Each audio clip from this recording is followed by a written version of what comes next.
Hello दोस्तों, आप सभी विद्यार्थियों का हमारे YouTube चैनल स्टडी समागम पर स्वागत है।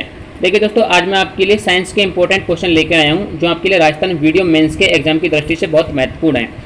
देखिए दोस्तों, बहुत सारे विद्यार्थियों का यह सवाल था कि सर आप हमारे लिए साइंस के कुछ इंपॉर्टेंट क्वेश्चन बताइए या फिर साइंस के कुछ ऐसे टॉपिक बताइए जिनसे मेंस के एग्जाम में क्वेश्चन पुट अप हो सकते हैं, यानी कि मेंस के एग्जाम में क्वेश्चन पूछे जा सकते हैं। तो देखिए दोस्तों, आज के इस पीडीएफ में मैं आपके लिए कुछ पूछे गए प्रश्न लेके आया हूं जो आपके साइंस के पूछे गए थे और कुछ ऐसे क्वेश्चन लेके आया हूं जो आपसे पूछे जा सकते हैं, और साथ में आपको ये भी बताऊंगा कि इन टॉपिकों से क्वेश्चन पूछे जाएंगे। ठीक है ना, इसलिए आपको वीडियो को ध्यान से देखना है और अपनी तैयारी अच्छी तरीके से करना है। देखिए दोस्तों, आपके राजस्थान वीडियो मेंस के एग्जाम में एक टॉपिक जुड़ा हुआ है जिसका नाम है सामान्य ज्ञान का टॉपिक। देखिए दोस्तों, सामान्य ज्ञान के टॉपिक में आपके दो टॉपिक जुड़े हुए हैं, एक तो आपका सामान्य ज्ञान का टॉपिक जुड़ा हुआ है और एक आपका जनरल साइंस का टॉपिक जुड़ा हुआ है। तो आज का जो अपना टॉपिक होने वाला है वो जनरल साइंस का टॉपिक होने वाला है, सामान्य ज्ञान का टॉपिक नहीं होने वाला है। ठीक है ना, तो आज हम आपके लिए बताएंगे जनरल साइंस के कुछ इंपॉर्टेंट क्वेश्चन जो आपकी परीक्षा की दृष्टि से बहुत महत्वपूर्ण है।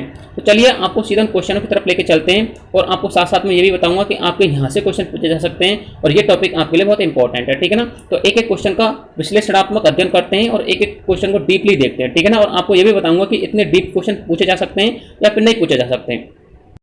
दोस्तों, आपको स्क्रीन पर सबसे पहले क्वेश्चन दिखाई दे रहा होगा, ओजोन परत के क्षरण के लिए मुख्यतः जिम्मेदार गैस कौन सी है, और इसके ऑप्शन आपको दिए हुए हैं। सबसे पहला ऑप्शन है CFC, दूसरा है SO2, तीसरा है CO2 और चौथा है हेलेना।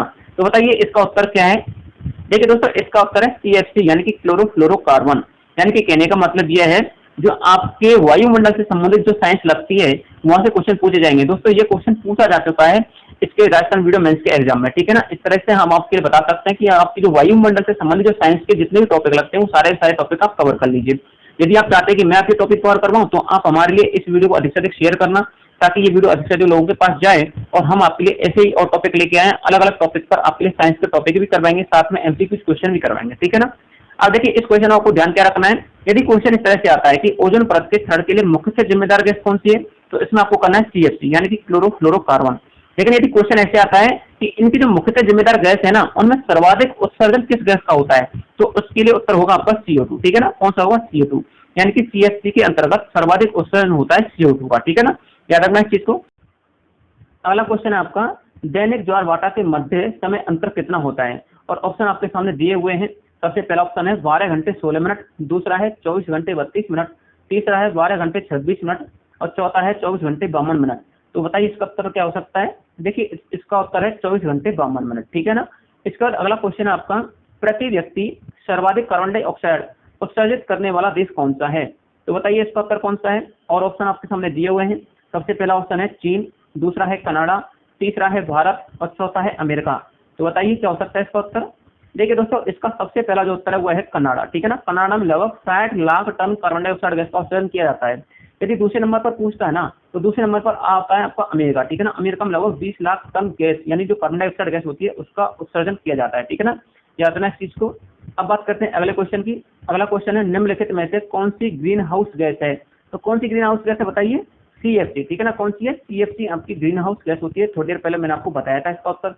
अगला क्वेश्चन है, भूकंप मापा जाता है, यानी कि भूकंप होता है वो किस में मापा जाता है। तो डेसिबल में, न्यूटन में, रिएक्टर पैमाने में, बोफोर्ट पैमाने में। तो देखिए इसका उत्तर है रिएक्टर पैमाने में। ठीक है ना, किस में मापा जाता है, रिएक्टर पैमाने में। यानी कि कहने का मतलब है यदि आपको साइंस कंप्लीट करना है ना, तो साइंस में इसकी जो मात्रक इकाई होती है उनको भी, उस टॉपिक को भी आप क्लियर कर लेना। ठीक है ना, ये क्वेश्चन भी आपका पूछा जा चुका है राजस्थान वीडियो मेंस के एग्जाम में। ठीक है, अब बात करते हैं अगले क्वेश्चन की। अगला क्वेश्चन है आपका, शुक्र ग्रह पर किसके बादल बने होते हैं। तो बताइए किसके बादल बने होते हैं। सबसे पहला ऑप्शन है सल्फ्यूरिक अम्ल, दूसरा है CO2, तीसरा है H2 और चौथा है CH4। तो बताइए इसका उत्तर क्या हो सकता है। देखिए इसका उत्तर है H2SO4। ठीक है ना, तो शुक्र ग्रह पर किसके बादल बने होते हैं, H2SO4 के।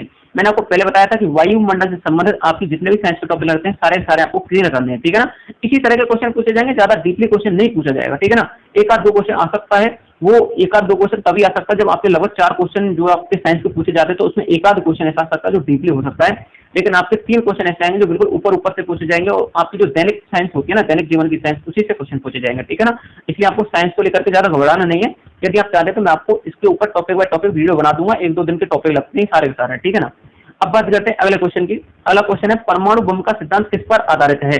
ये सारे क्वेश्चन आपने पढ़े हैं, जो विद्यार्थी साइंस से रहे हैं वो सारे विद्यार्थी जानते होंगे, लेकिन जो विद्यार्थी आर्ट्स से हैं उन्होंने भी 10th में पढ़ा होगा परमाणु बम का सिद्धांत। ठीक है ना, तो इसमें सबसे पहला ऑप्शन है नाभिकीय संलयन पर, दूसरा है नाभिकीय विखंडन पर, तीसरा है दोनों पर, और चौथा है इनमें से कोई नहीं। वैसे आपको बताए ना, तो इसमें सर्वाधिक हम 90% मार्क्स देंगे तो वो आपके नाभ के विखंडन पर देंगे, ठीक है ना। अब बात करते हैं अगले क्वेश्चन की। अगला क्वेश्चन आपके समुद्र पृथ्वी पर सतह पर लगभग कितने प्रतिशत गिरे हुए हैं? तो समुद्र कितने प्रतिशत भाग को गिरे हुए हैं? 70%, 20% या फिर आपके 50% या फिर 80%? तो बताइए इसका उत्तर क्या हो सकता है? देखिए ये तो आपको सभी को पता होगा, ज्योग्राफी का क्वेश्चन है, लेकिन फिर भी इसमें मैंने डाल दिया। वैसे ऐसे आते नहीं है, ये ज्योग्राफी के अंतर्गत आता है, ठीक है ना, साइंस का क्वेश्चन नहीं है, लेकिन आ गया था। तो इसका उत्तर है 70%, ठीक है ना। कितना है? 70%। अब बात करते हैं अगले क्वेश्चन की। अगला क्वेश्चन है अति चालकता के लक्षण क्या हैं? तो अति चालकता के लक्षण क्या होते हैं? ऑप्शन ए है उच्च पारगम्यता, निम्न पारगम्यता, शून्य पारगम्यता, अनंत पारगम्यता। तो बताइए इसका उत्तर क्या हो सकता है? इसका उत्तर है उच्च पारगम्यता, ठीक है ना। क्या है? उच्च पारगम्यता। यानी कि आपकी इलेक्ट्रिसिटी से भी क्वेश्चन पूछे जाएंगे, लेकिन इलेक्ट्रिसिटी से जो आपकी विद्युत चालकता से संबंधित क्वेश्चन है, जैसे कि आपकी तन्यता हुई, तन्यता की धातुएं हुई, विद्युत चालकता हुई, या फिर आपके जो विभव वाले क्वेश्चन होते हैं वो एक दो क्वेश्चन ऊपर से पूछे जा सकते हैं, ठीक है ना। अब बात करते हैं अगले क्वेश्चन की। अगला क्वेश्चन है अपरदन के किस कारक द्वारा ज्यूजेन का निर्माण होता है? देखिए ये वैसे ज्योग्राफी का क्वेश्चन है, लेकिन मैंने आपको बताना चाहा कि ज्यूजेन क्या होता है, क्योंकि ज्यूजेन बहुत सारे क्वेश्चन में पूछा जा चुका है, ठीक है ना, इसलिए मैंने आपके लिए यहाँ पर डाल दिया है, ठीक है। ज्यूजेन, पहले तो इसका उत्तर समझ लीजिए, इसका उत्तर क्या है? इसका उत्तर है पवन, ठीक है ना। पवन के द्वारा किसका निर्माण होता है? ज्यूजेन का निर्माण होता है। अब देखिए ज्यूजेन क्या होता है?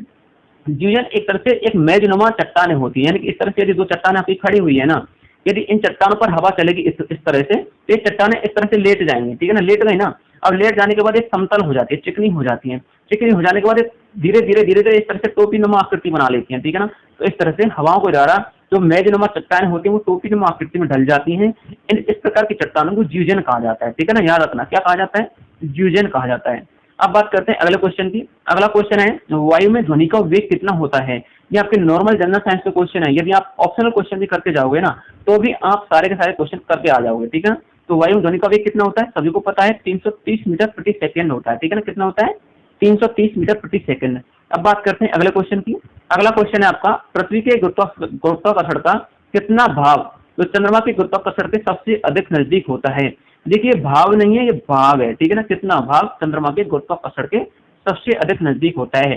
तो इसका भी उत्तर आपको सभी को पता होगा, 1/6 है। इसका उत्तर कितना है? 1/6 बना, ठीक है ना। अब बात करते हैं अगले क्वेश्चन की। अगला क्वेश्चन है दूध से क्रीम निकालने में कौन सा बल लगता है? जितने भी आपके बल है ना, अपकेंद्रीय बल, अपकेंद्रीय बल, उपकेंद्रीय बल, बाह्य बल, ये सारे के सारे बल पढ़ लेना, ऊपर से पढ़ लेना, किसका जो कौन सा बल है किसके लिए प्रयोग किया जाता है और किस बल का सिद्धांत किस वैज्ञानिक ने दिया था, इस तरह से, ठीक है ना। अब तो इसमें कौन सा उत्तर आता है? इसमें आता है आपका अपकेंद्रीय बल, ठीक है ना। क्या आता है? अपकेंद्रीय बल। अब बात करते हैं अगले क्वेश्चन की। अगला क्वेश्चन आपका निम्नलिखित में से कौन सी परतदार चट्टान नहीं है? कौन सी परतदार चट्टान नहीं बताइए? तो इसमें आपका सबसे पहला जो उत्तर है वो है सैल, दूसरा है क्वार्टरजाइट, तीसरा है बालू का पत्थर, चौथा है चूना पत्थर। देखिए ये आपका ज्योग्राफी का क्वेश्चन है। किसका क्वेश्चन है? ज्योग्राफी का क्वेश्चन है, और मैं चाहता हूं कि इसका उत्तर आप लोग दें, क्योंकि साइंस का क्वेश्चन नहीं है। वैसे भी इसका उत्तर मैं जानता हूं, लेकिन आप लोग दीजिए, कमेंट में बताइए कि इसका उत्तर क्या हो सकता है, ठीक है ना। अब बात करते हैं अगले क्वेश्चन की। अगला क्वेश्चन क्या है? अगला क्वेश्चन है ग्रीन हाउस गैसों में सबसे अधिक उत्सर्जित करने वाली गैस कौन सी है? अब मैंने आपको पहले ही बताया था ना, तो जो ग्रीन हाउस गैस होती है, यानी कि जो क्लोरोफ्लोरोकार्बन होता है ना, इसके अंतर्गत जो ग्रीन हाउस इफेक्ट होता है उसमें सर्वाधिक जो उत्सर्जित होने वाली गैस है वो कौन सी है? वो है आपकी CO2। मैंने आपको थोड़ी देर पहले बताया था वो कौन सी गैस होती है? CO2 होती है, ठीक है ना। लेकिन ओजोन परत के छेद के लिए काम आने वाली गैस कौन सी है? वह है आपकी क्लोरोफ्लोरोकार्बन, ठीक है ना, याद रखना। यानी कि जो आपकी गैस होती है नहीं, ओजोन परत को आप अच्छी तरह से याद करके जाना। पहली बात तो जो ग्रीन हाउस इफेक्ट होता है उनको भी अच्छी तरह से याद करके जाना। इसमें मैंने लगा आपके लिए 90% क्वेश्चन वो उठाए जो आपसे अब तक पूछे जा चुके हैं, ठीक है ना, जो आपसे वीडियो मेंस के एग्जाम में पूछे जा चुके हैं और जिनके आने की संभावना होती है। और 10% क्वेश्चन ऐसे हैं जो आपके बहुत ज्यादा जिनकी आने की संभावना है, वो सारे के सारे क्वेश्चन। तो इस तरह से सारे टॉपिकों को आप क्लियर करते जाना। इसके बाद अब बात करते हैं अगले क्वेश्चन की। अगला क्वेश्चन देखिए, अगला क्वेश्चन इसमें कुछ नहीं है, ठीक है ना। मैंने आपके लिए कुछ इंपॉर्टेंट क्वेश्चन लेके आया था ताकि आपको पता चल जाए कि किस तरह के क्वेश्चन पूछे जाएंगे। तो दोस्तों इसमें ज्यादा डीपली क्वेश्चन नहीं पूछे जाएंगे, ये ऊपर ऊपर से क्वेश्चन आएंगे और वायुमंडल से संबंधित जो साइंस लगती है उससे, और साथ में आपके जो ग्रह होते हैं ना, ग्रह, उन ग्रहों से संबंधित जितने भी साइंस लगती है वो सारे के सारे क्वेश्चन यहाँ से पूछे जाएंगे। इलेक्ट्रिसिटी से संबंधित और सारे आपके जितने फोर्सेज होते हैं बल, उन सारे के। और मैं आपको एक पॉइंट बता देता हूँ, इसमें आपको जो न्यूमेरिकल होते हैं ना, न्यूमेरिकल नहीं पूछा जाएगा। इस तरह से आपने इसका वीडियो का प्री एग्जाम दिया था ना, वीडियो के प्री एग्जाम में बहुत ज्यादा स्टैंडर्ड पूछा गया था, लेकिन अब की बार ऐसा नहीं होने वाला है। इसके प्री एग्जाम में स्टैंडर्ड हाई था, लेकिन मेंस एग्जाम में इतने स्टैंडर्ड हाई नहीं आएगा।